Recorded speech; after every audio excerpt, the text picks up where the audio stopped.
انسان ہمیشہ شیطان کے بہکاوے میں آ جاتا ہے، ہمیشہ شیطان انسان کو بہکاتا ہے اور ہمیشہ توبہ کرنے سے روکتا ہے کہ اب تو تم سے اتنے گناہ ہو گئے ہیں، اب تو تمہیں توبہ سے بھی معافی نہیں ملے گی اور تمہیں اللہ کبھی معاف نہیں کرے گا۔ انسان اس کے بہکاوے میں آ جاتا ہے یہ سوچے بغیر کہ انسان اللہ سے ایک بار توبہ کرتا ہے تو اللہ اسے اسی ٹائم معاف کر دیتے ہیں، بلکہ انسان کے دل میں جب توبہ کا خیال آتا ہے تو اللہ پاک تو اسی ٹائم معاف کر دیتے ہیں، بس تم سچے دل سے اللہ تعالیٰ کی طرف بڑھتے جاؤ۔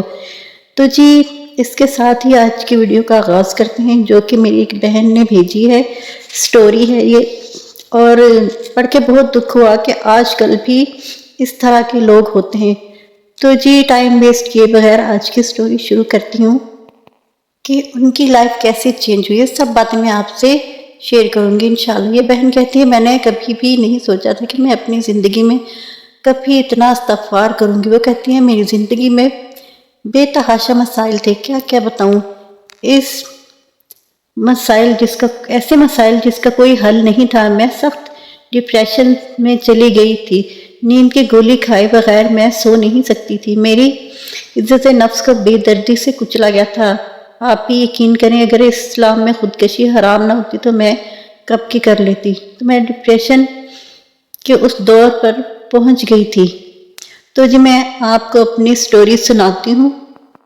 یہ بہن لکھتی ہیں دل خوش ہوا کہ آپ کے چینل پر ہمیں اپنے دل کی بات کہنے کا موقع مل گیا، جبکہ زندگی کی گہما گہمی میں ہر بندہ مشغول ہے تو کسی کے پاس اتنا ٹائم ہے کہ ہماری داستان علم سنے اور کچھ دل میں احساس ہو کہ کسی کے سامنے سچ بولنے کے۔ شہر کے چوراہے پر آئینہ لے کر نکلنے کا حوصلہ بہت کم لوگوں میں ہوتا ہے، اور ہم بھی ساری عمر اس شعر پر عمل کرتے رہے ہیں کہ تھوڑا تھوڑا جھوٹ ملا لے اپنی سچی باتوں میں، ورنہ جھوٹے لوگوں میں تو کیسے عمر گزارے گا۔ مگر کبھی کبھی دل کرتا ہے نا کہ صرف سچ بولے، چاہے خلق خدا ہمیں جتنا بھی مرغوب کر دے۔ میں کوشش کروں گی کہ سچ کہوں، اور تمام سننے والوں سے بھی درخواست کروں گی پلیز غیر جانبداری سے مجھے میرے قصور گنوائیے۔ میری شادی کو زیادہ عرصہ نہیں، اس وقت دشت کی سیاہی میں ہماری شادی ارینج میرج تھی۔ میری شروع سے خواہش تھی کہ میری شادی کا فنکشن جو ہے وہ نائٹ اور لان میں ہو، تو اللہ نے میری خواہش پوری کر دی کہ میرے ساتھ میری نند کی بھی شادی تھی۔ اس کی شادی میں میرا ولیمہ تھا، 100 تاریخ فائنل کر کے ہمیں بتا دیا گیا ہے، کیونکہ ہم لوگوں کے گھروں میں یہی ہوتا ہے، اکثر گھرانوں میں بیٹی کی مرضی پوچھے بغیر جانے بغیر اس کا رشتہ طے کر کے بتایا جاتا ہے کہ تمہارا رشتہ طے ہو گیا ہے۔ تو ہم نے جو ہوٹلز کے چکر لگانے شروع کیے تو ہر اچھا ہوٹلز ریزرو تھا۔ نہ جانے کیا خاص بات تھی اس دن بہت شادیاں تھیں، یہاں تک کہ جس مشہور پارلر سے ہم نے پیار ہونے کا سوچا تھا وہ بھی بکنگ کرنے کے لیے تیار نہ تھا، تو وہ کہہ رہی تھی کہ شادی کی تاریخ بدل دے۔ خیر ہمارے چھوٹے سی شہر سے تیار ہونے والی میں 12ویں دلہن تھی۔ شادی سے پہلے کہ کیا مشاغل اور کیا دلچسپیاں تھی، تھوڑا سا میں وہ بھی آپ کو بتا دوں۔ لڑکی نے اگر دنیا میں جنت دیکھنی ہو تو وہ اپنے میکے کے گھر پر نظر ڈال لے، مگر شادی کے بعد پہلے تو میکے گھر ایک قید خانہ لگتا ہے، پیا کے گھر جانے کے سہانے سپنے جو ہوتے ہیں۔ خیر تو لڑکیاں پتہ نہیں کیا سپنے سجا کر سسرال میں قدم رکھتی ہیں، لیکن بعد میں ان کو پتہ چلتا ہے کہ جو ماں باپ کا گھر تھا وہی جنت تھی۔ شادی سے پہلے سسرال میں ہر لڑکی خواب لے کر سسرال آتی ہے کہ سسرال کے گھر کو اپنا گھر بنا لے گی۔ مجھے پتا تھا کہ وہ لوگ گاؤں میں رہتے ہیں، ان کا اور ہمارا رہن سہن بہت مختلف تھا۔ میں نے سوچا تھا میں ان کو سٹائل تبدیل کر دوں گی، اپنے گھر بھی میں کبھی ڈیکوریشن پیس بناتی تو کبھی اپنے گھر کی دیواروں کو مختلف رنگوں میں رنگ دیتی تھی۔ پتہ نہیں تھا کہ جب سسرال کا رنگ چڑھتا ہے تو کوئی رنگ اوپر نظر نہیں آتا۔ میرے سسرال والے لکڑی کا چولہا استعمال کرتے تھے، تو میری والدہ نے کہا کہ اس نے تو آج تک دیکھا بھی نہیں تھا۔ میرے سسر بولے کہ کوئی بات نہیں، ہمارے گھر سلنڈر ہے اور میری بیٹی بھی صبح دیر سے سو کر اٹھتی ہے، ہمارے گھر شہر والا ماحول ہے۔ سب کچھ بتایا، بس یہ نہیں بتایا کہ بیٹی اور بہو کے لیے ظرف میں فرق ہوتا ہے۔ بس بے حد وعدوں اور دعووں کے ساتھ رشتہ لیا۔ پھر شادی کی تاریخ لینے آئے تو ہمارے ہاں